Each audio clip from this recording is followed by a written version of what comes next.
Michal sat near the high window of her father's palace, her fingers tracing the smooth stone of the windowsill as she gazed out over the city of Gibeah.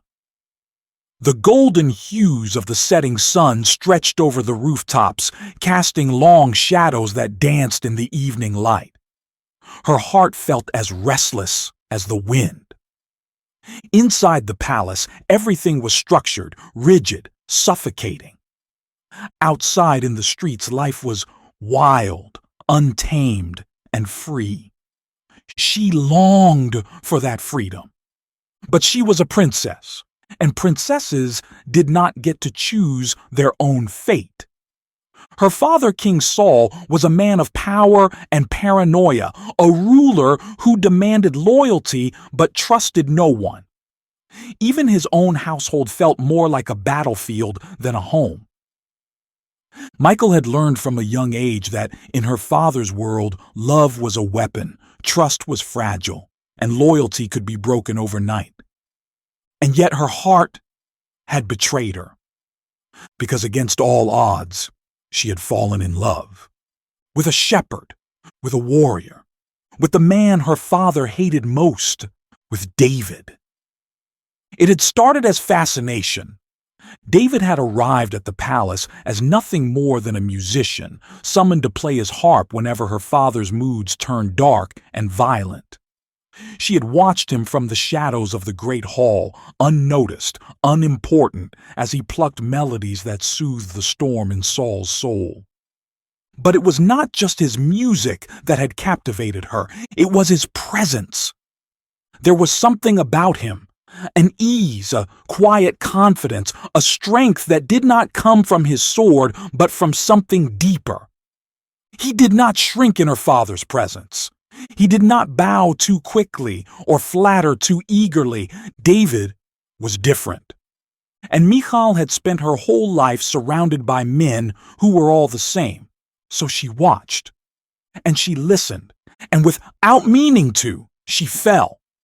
Fell for the boy who had once been nothing more than a shepherd, the boy who had slain a giant, the boy who was quickly becoming the most powerful man in Israel, second only to Saul, and the man her father had begun to fear.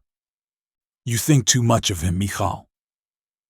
Her sister Merab sat across from her in the garden, plucking petals from a rose, as if love was something that could be discarded so easily.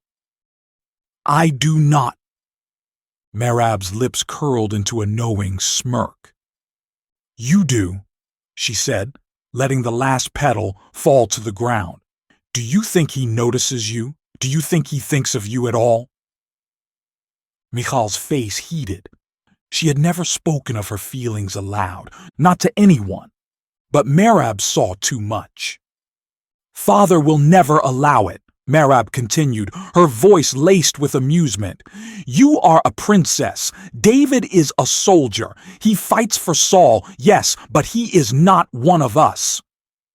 Michal looked away, her hands clenching in her lap. He will be. Merab laughed. And what makes you so sure? Michal lifted her chin. Because the Lord is with him. The words felt strange coming from her own mouth, yet she knew them to be true. David was not just lucky. He was not just skilled. He was chosen. Even her father had once seen it. But now Saul's admiration had turned to fear. Because the throne was slipping from his grasp, and David was rising in his place. And Saul would do anything to stop him. That night, as she lay awake in her chambers, a thought struck her. Her father was planning something. She had seen it in his eyes at the last feast.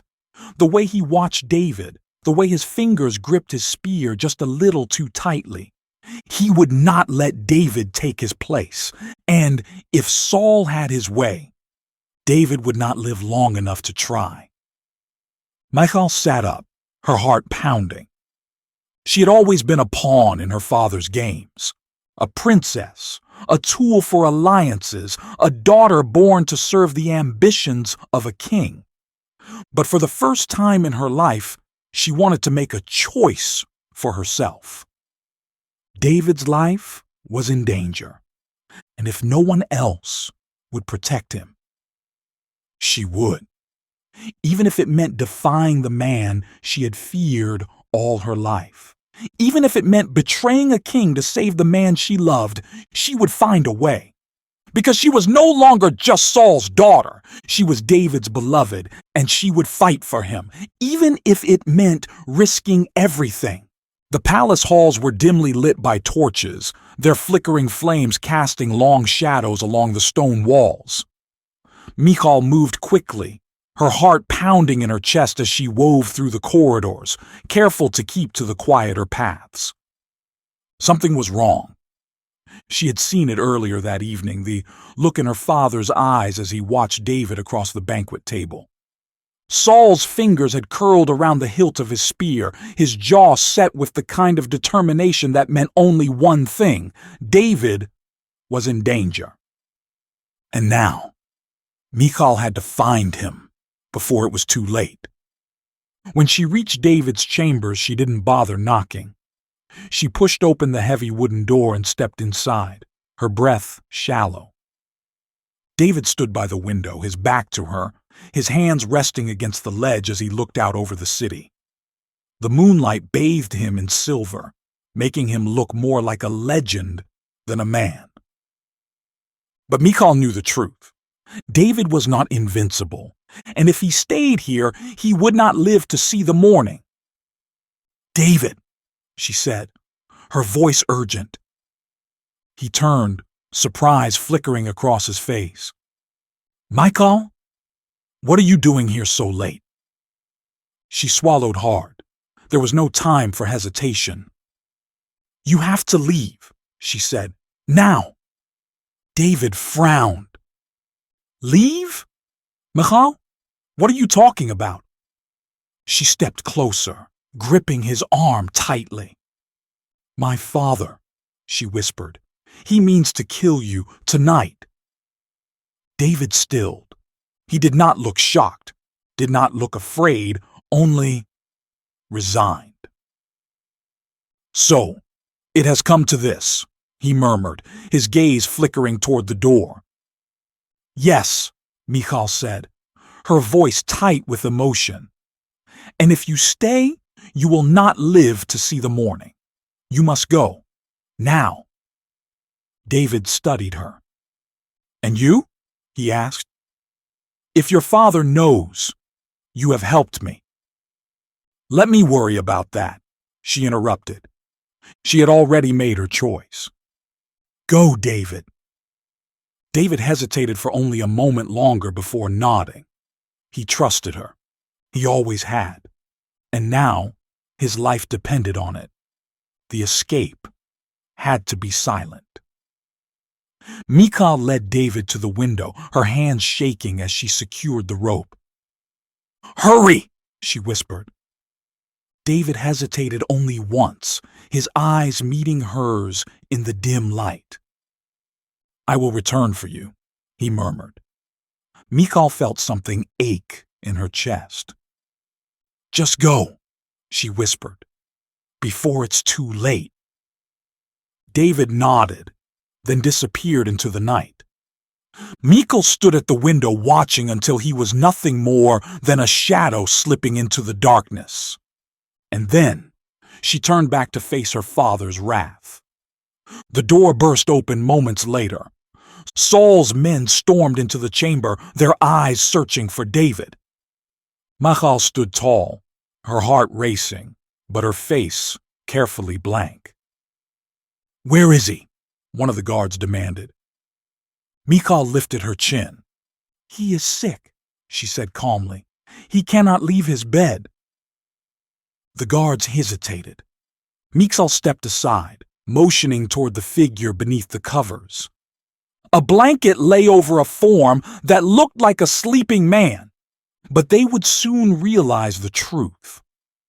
Michal had placed an idol beneath the covers, wrapped in cloth to look like David's sleeping form.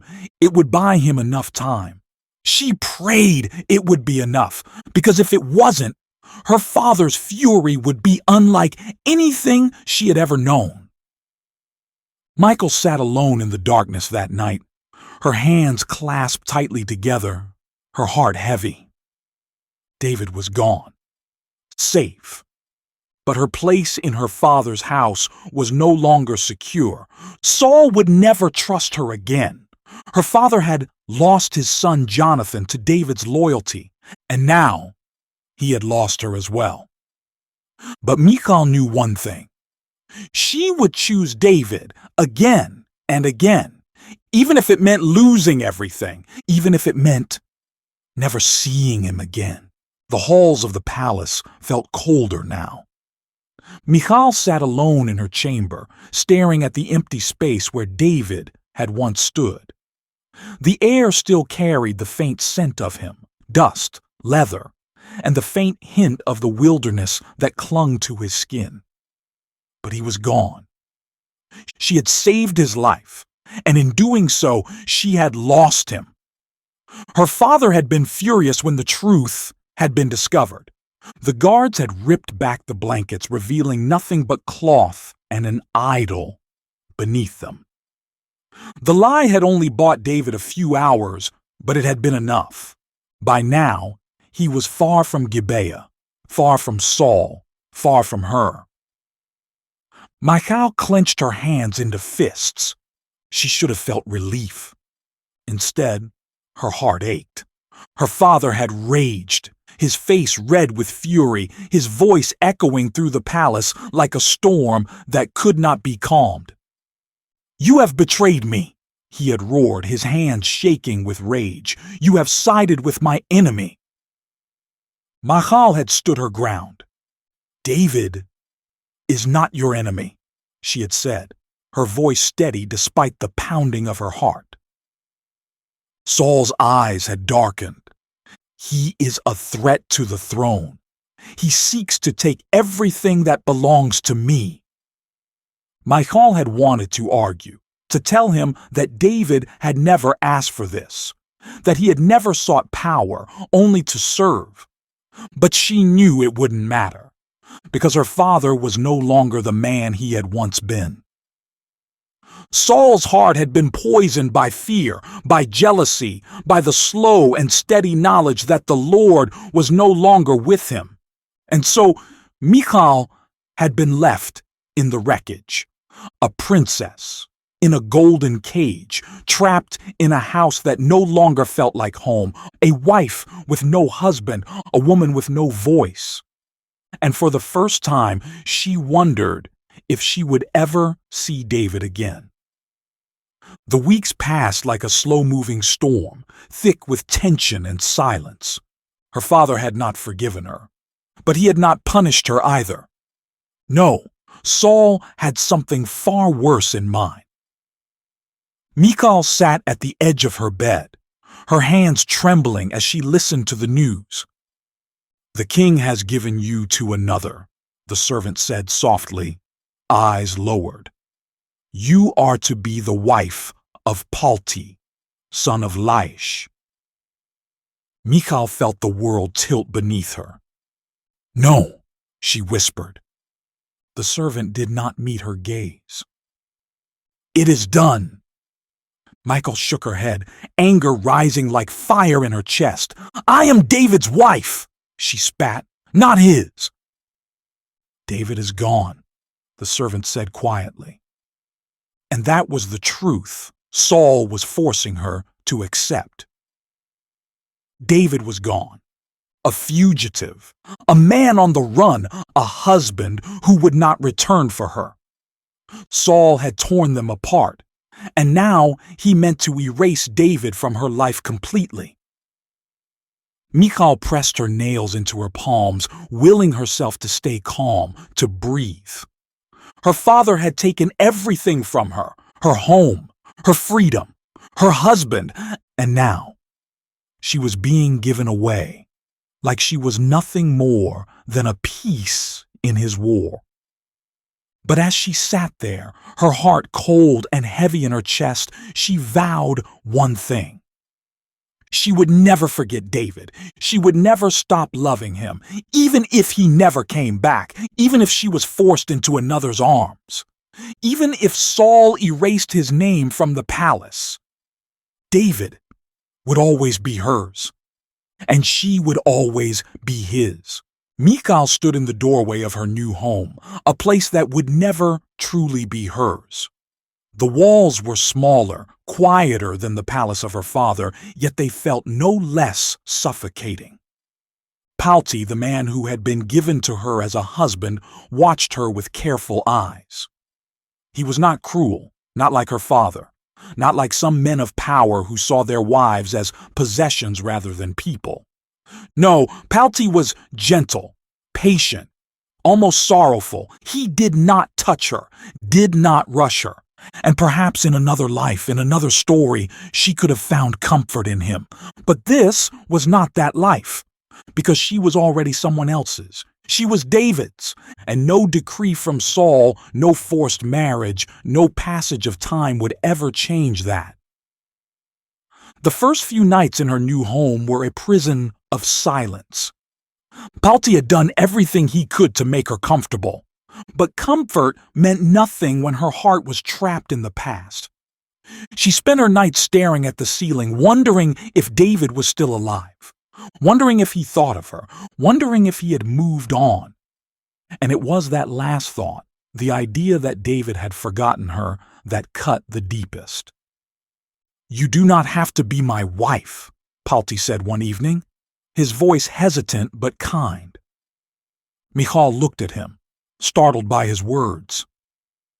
"What?"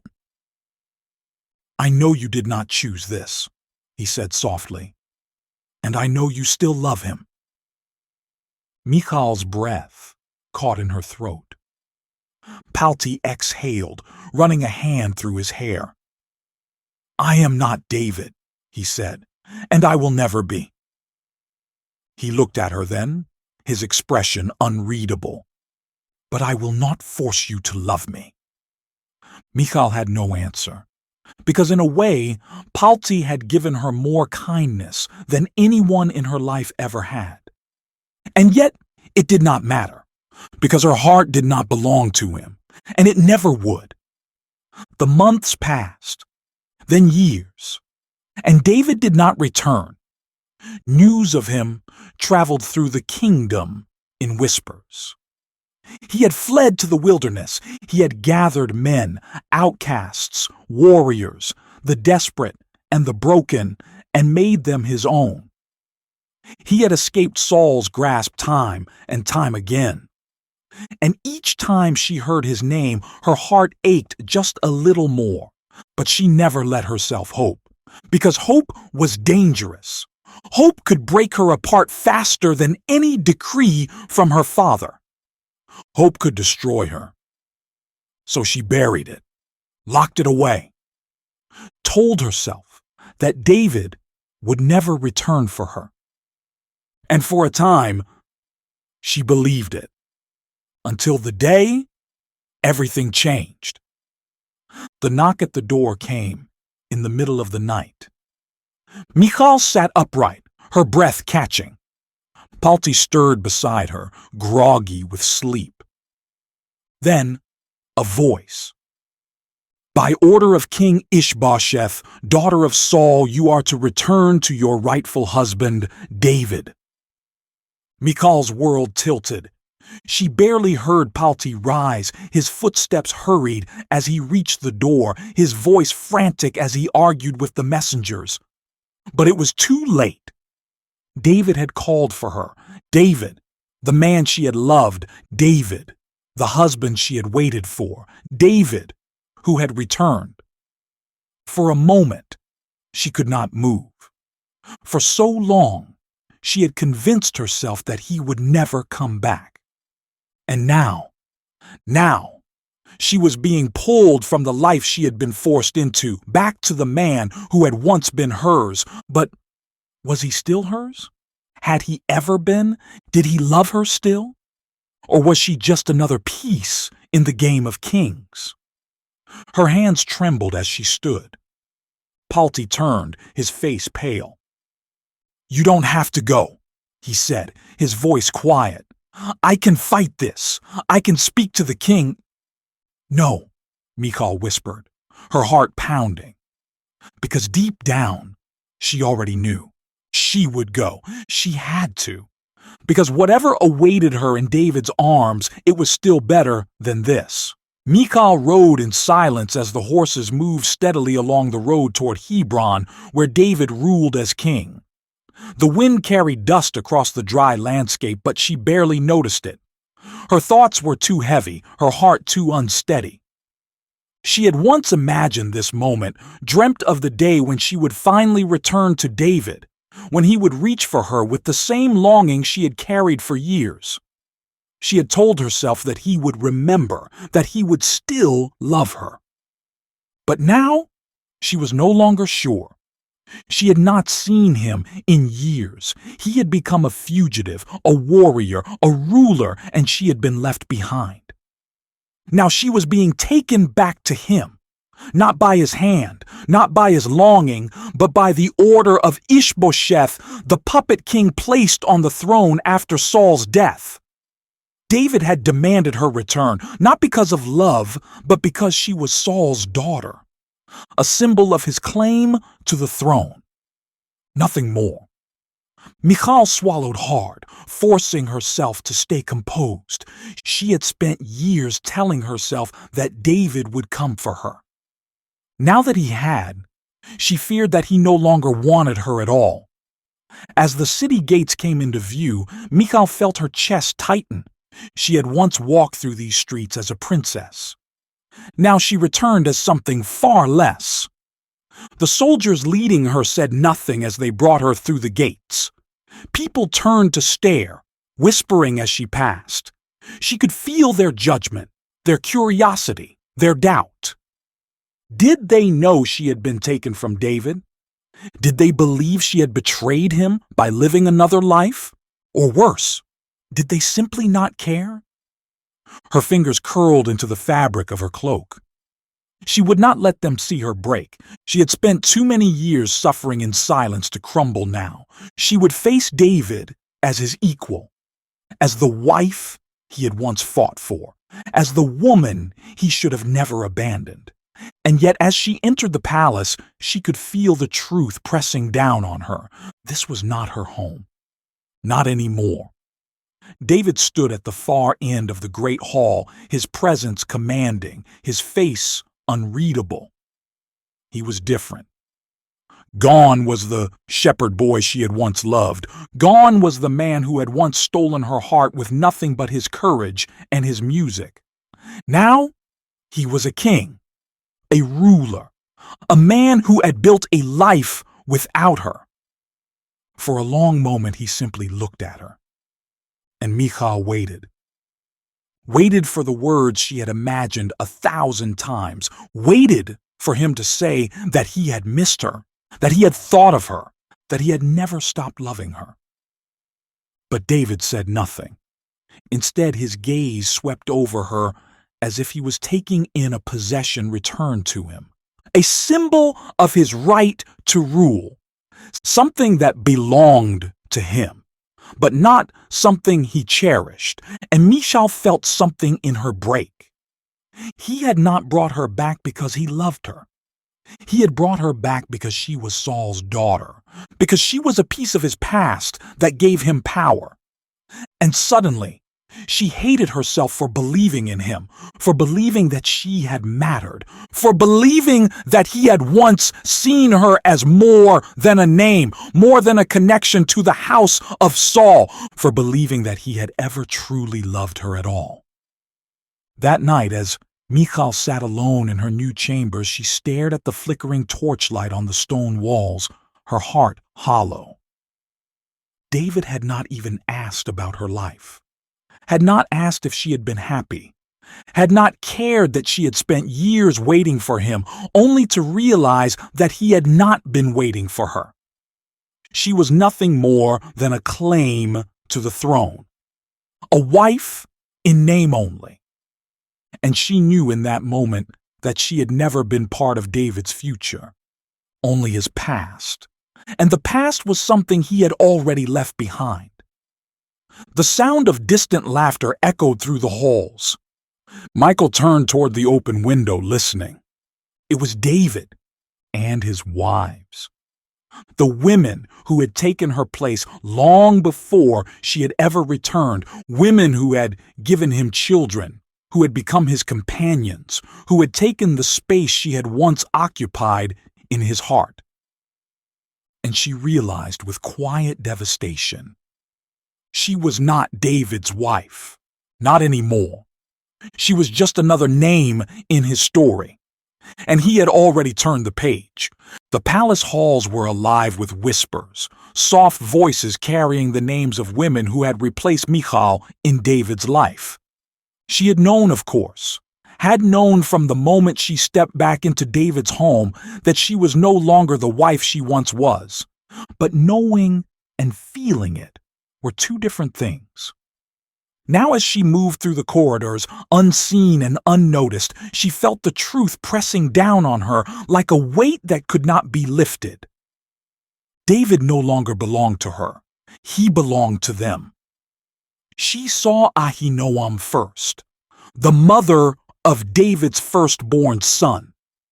She was a woman of elegance and experience, older than many of the others, carrying herself with the kind of confidence that came from being the first wife of a great man. She had been with David before the crown, before the power, before the kingdom. She had borne him a child when Michal had been ripped from his side, and now she was untouchable. Michal envied the quiet control Ahinoam had over the household, the way the servants respected her, deferred to her, sought her approval. There had been a time when Michal thought she would be that woman, but now she was just another shadow in the palace. Then there was Abigail, the woman whose name was spoken with admiration and respect, whose wisdom had once stopped David from committing a great sin, whose intelligence had earned her a place at his side. Michal had watched the way David looked at her, not just with love, but with trust. Abigail was the wife David confided in, the one he leaned on when the weight of his rule became too much. Michal saw it in the way they spoke to one another, in the way his hand would rest gently against hers as they walked, in the way he sought her counsel. He valued her mind. He had never looked at Michal that way, not even when they were young, not even when she had been the first woman to love him. Abigail had been given something that Michal never had, respect. And Michal hated her for it. But the worst of them all was Bathsheba, the woman David had risked everything for, the one he had taken from another man, the one for whom he had sent Uriah to his death, for whom he had borne the weight of divine punishment, for whom he had repented before the Lord. Bathsheba, with her beauty and charm, her quiet smile that could undo the heart of a king. Michal had seen the way David changed when she was near, how his eyes softened, how his expression grew lighter, how she could bring him peace in a way no one else could. He had sinned for her, killed for her. And he had never done that for Michal. Michal, who had risked everything to save his life once. Michal, who had defied her father, who had lied to protect him, who had waited for him only to be forgotten. He had not fought for her. He had not mourned her loss. But Bathsheba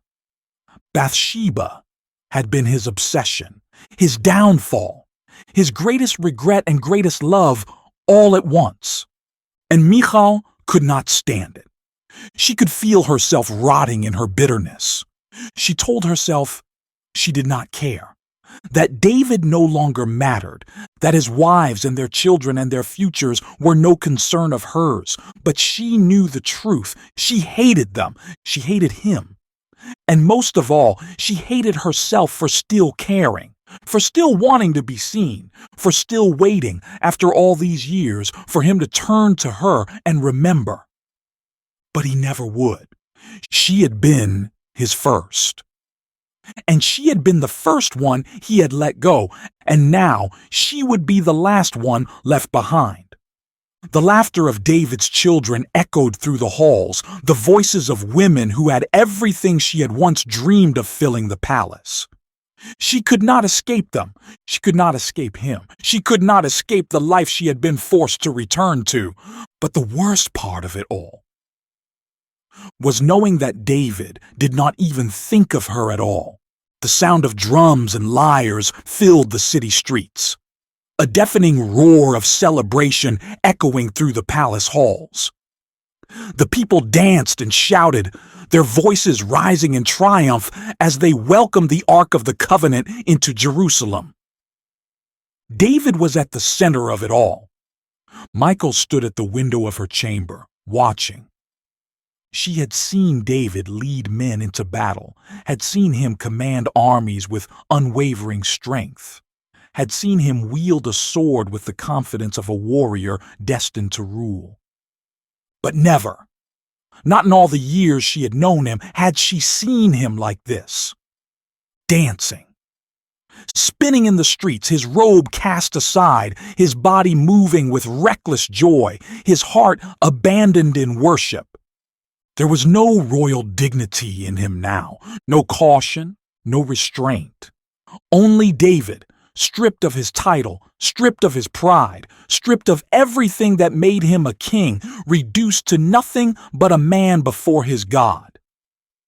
Michal's fingers tightened around the fabric of her gown. She had once loved him. She had once believed that no man in Israel was greater than David, that he had been set apart, chosen, favored. But now, all she could see was a man who had forgotten her. A man who had taken wives and built a kingdom without her. A man who had left her behind. And now, he danced while she stood in the shadows. Her jaw clenched. Her heart burned. She had been his first, the wife of his youth. The woman who had defied a king to save him, the one who had waited, and he had not even looked back. And so for the first time in her life, she let the bitterness win. She was waiting when David entered the palace, his skin damp with sweat, his breath still heavy from the celebration. How the King of Israel has distinguished himself today, she said, her voice sharp as a blade, dancing half-naked before the servant girls like a fool. The words came out colder than she had expected, but she did not care. David stilled. The joy in his face faded. Slowly he turned to look at her, his expression unreadable. I was dancing before the Lord, he said, his voice calm but firm. The Lord, who chose me instead of your father, who chose me over the house of Saul. Michal's breath caught in her throat. And I will become even more undignified than this, he continued, stepping toward her. I will humble myself even further, because I do not dance for you. I do not dance for men. I dance for the Lord. The finality in his voice struck her harder than a slap. David no longer cared for her opinion. David no longer cared for her at all.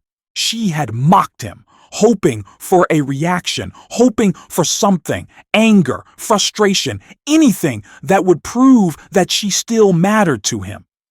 But there was nothing. Only indifference, only the realization that she had become nothing more than a memory in his story. The days passed, and Michal no longer sought him, no longer waited for him, no longer cared, because now she knew the truth. David had left her behind a long time ago, and so she let herself wither.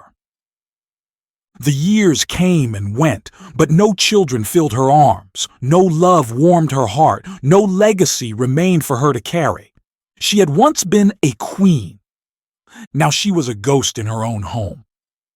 And when her story finally faded into obscurity, there was no great mourning for her, no words of love, no lasting remembrance, only silence. Because David had moved on, and she had never learned how to, and that, in the end, was her greatest tragedy.